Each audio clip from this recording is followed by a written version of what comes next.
নির্বাচনের নানা খবর জানাচ্ছি। আমরা একটু রাজধানী ঢাকা এবং দেশের উত্তরবঙ্গে দুটো জায়গা থেকেই জানবো নির্বাচনের সবশেষ পরিস্থিতি। এই মুহূর্তে আমাদের সঙ্গে রাজধানীর ভাসানটেক এলাকা থেকে যুক্ত হচ্ছেন সহকর্মী হুমায়ুন রশিদ জীবন এবং রংপুর থেকে যুক্ত হচ্ছেন আরেক সহকর্মী মাজহারুল মান্না। প্রথমে আমার মনে হয় যে মাজহার আপনার কাছেই যাই, কারণ রংপুর নিয়ে আজকে সারাদিনে আলোচনা। সেখানে সৈয়দপুর বিমানবন্দরে জামায়াত নেতাকে আটকের ঘটনা, এরপর তার রংপুর মেডিকেলে যাওয়া এবং সেখান থেকে ঢাকায় আসা, কি প্রভাব ফেলেছে ভোটের আগে এই উত্তেজনা সার্বিক এলাকায়, আপনার একটু বলবেন।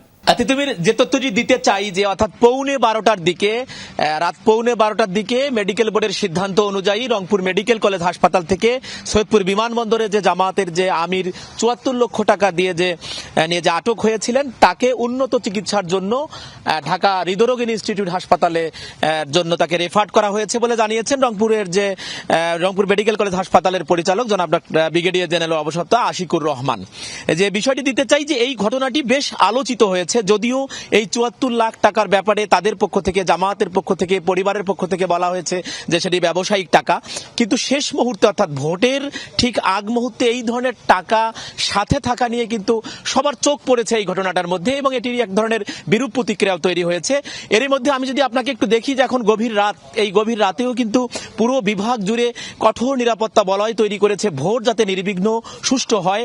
রংপুরের রেঞ্জের ডিআইজি জনাব আমিনুল ইসলামের তথ্যানুযায়ী আমি যদি আপনাদেরকে একটু তথ্য দিতে পারি যে রেঞ্জে 12,332 জন ফোর্স নিয়োগ করা হয়েছে পুলিশ, এবং রংপুর মহানগর এলাকায় 1408 জন নিয়োগ করা হয়েছে, এবং এর মধ্যে বিজিবি নিয়োগ করা হয়েছে 3,462 জন, র্যাব নিয়োগ করা হয়েছে 477 জন, সেনা নিয়োগ করা হয়েছে 6,413 জন, এবং ব্যাটালিয়ন আনসার নিয়োগ করা হয়েছে 781 জন, এবং অঙ্গী গ্রহণকৃত যেটি আনসার বলা হয় সেটি 55,238 জন, অর্থাৎ সব মিলে 80,183 জন জনবল। এরই মধ্যে রংপুর বিভাগের আনাচে কানাচে আইন শৃঙ্খলা বাহিনী যারা আছেন তারা কিন্তু এখানে এইভাবে ডিউটি দিচ্ছেন। আমরা রংপুর মহানগরীর মেডিকেল মোড়ে যদি আপনাদেরকে একটুখানি দেখাতে পারি যে এই যে নিরাপত্তা বলয়, যিনি মহানগর পুলিশ কমিশনার মজিদ আলী এবং আমিনুল ইসলাম যিনি ডিআইজি, তার ভাষায় রাজনৈতিক প্রভাব মুক্ত থেকে প্রত্যেকটি ফোর্স তার আগামীকালের যে নির্বাচনটি হবে সেই নির্বাচনটিকে উৎসব মুখরের